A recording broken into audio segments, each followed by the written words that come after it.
আবু বকর তিনি ইসলাম গ্রহণ করে ফেললেন। নবীজিকে এতটাই ভালোবাসেন, ছোটবেলা থেকে একসঙ্গে চলাফেরা, নবীজি থেকে মাত্র 2-2.5 বছরের ছোট।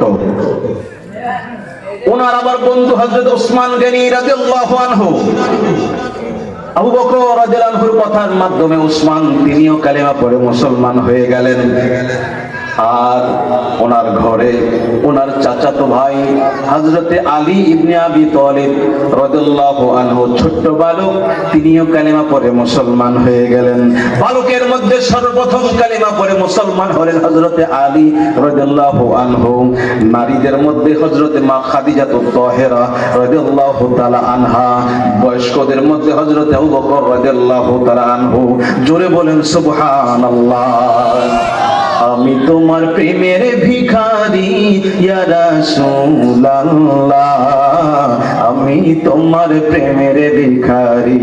বলেন না, আমি তোমার প্রেমের ভিখারি ইয়া রাসূলুল্লাহ, আমি তোমার ইয়া রাসূলুল্লাহ ইয়া হাবিবাল্লাহ, আমরা তোমার প্রেমের দেওয়ানা। হায়রে তোমারই প্রেমের গো রাসূল, নেই যে তুলনা, নেই যে তুলনা নবী গো, নেই যে তুলনা। মারহাবা বলেন। তোমারই প্রেমের গো রাসূল, নেই যে তুলনা, নেই যে তুলনা নবী গো, নেই যে তুলনা।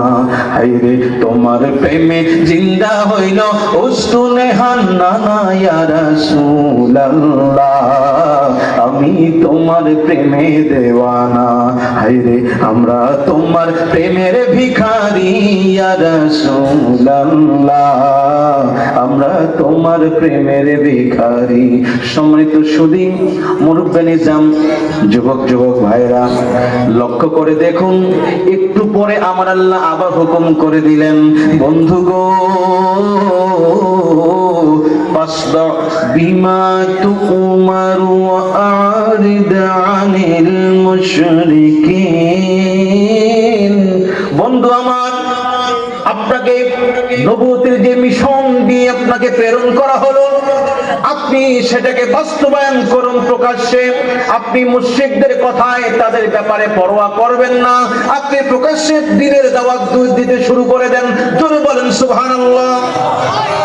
নবীজি দাওয়াত দেওয়ার আগে সবাই ওনাকে ভালো বলে। আপামর জনতা, মক্কার সকলে নবীজিকে বলে আল আমিন। কি বলে? যাকে বিশ্বাস করা যায়।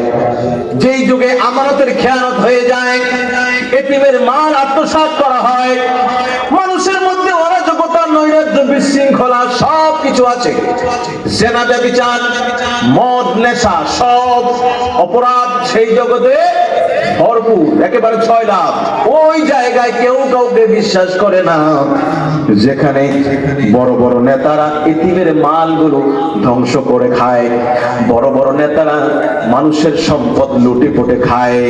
ওই জিনিসটা ওই অজ্ঞতার জগতেই ছিল, এই জগতে আর নাই। আছে? এই কি বলেন? না, আমরা ভালো মানুষ সবাই। কি বলেন? আছে আছে। আল্লাহ হেদায়েত করুন, বলা আমিন। এমন একটা জগতে কেউ কাউকে বিশ্বাস করে না, সেখানে আপনার আমার নবীকে, তিনি তখনও যুবক, তখনও কিশোর, তখনও বালক, ওই সময় সবাই তাকে বিশ্বাসী বলে যে এনাকে বিশ্বাস করা যায়। জোরে বলেন সুবহানাল্লাহ। কিন্তু সমস্যা হলো, আবু জাহেল নবীজিকে ভালোবাসে, গুণের কথা শুনে। আবু লাহাব নবীজিকে ভালোবাসে, সবাই ভালোবাসলো। কিন্তু যখন আমার নবী বললেন কুলু লা ইলাহা ইল্লাল্লাহু তুফলিহুন, তোমরা সফল হবে, এক আল্লাহর প্রতি ঈমান আনো, আমি নবীকে নবী মানো। আবু জাহেল কয়, এটা কি হয়? আমি হইলাম কাফেরদের, আমি হইলাম কুরাইশদের একজন নেতা, আর ও হইল আমার ভাতিজা, বয়সে কম, আবার ওর বাবা গেছে মারা, সে হইব নবী, আমি ছাড়া এই নবী মানা যায়? জোরে কন্যা হুজুর। হায় রে ক্ষমতা! আবু জাহেল জানতো আমার নবী অবশ্যই নবী, শ্রেষ্ঠ নবী। আবু জাহেল আল্লাহকে জানতো, সব ঠিক আছে, কিন্তু মানতো না।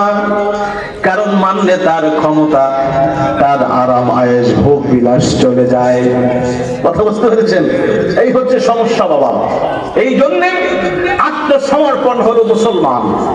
ইসলাম মানে হলো শান্তির ধর্ম আমরা বলি প্রায়োগিক অর্থে, কিন্তু ইসলাম মানে হলো আত্মসমর্পণ করা, ঠিক কিনা বলেন?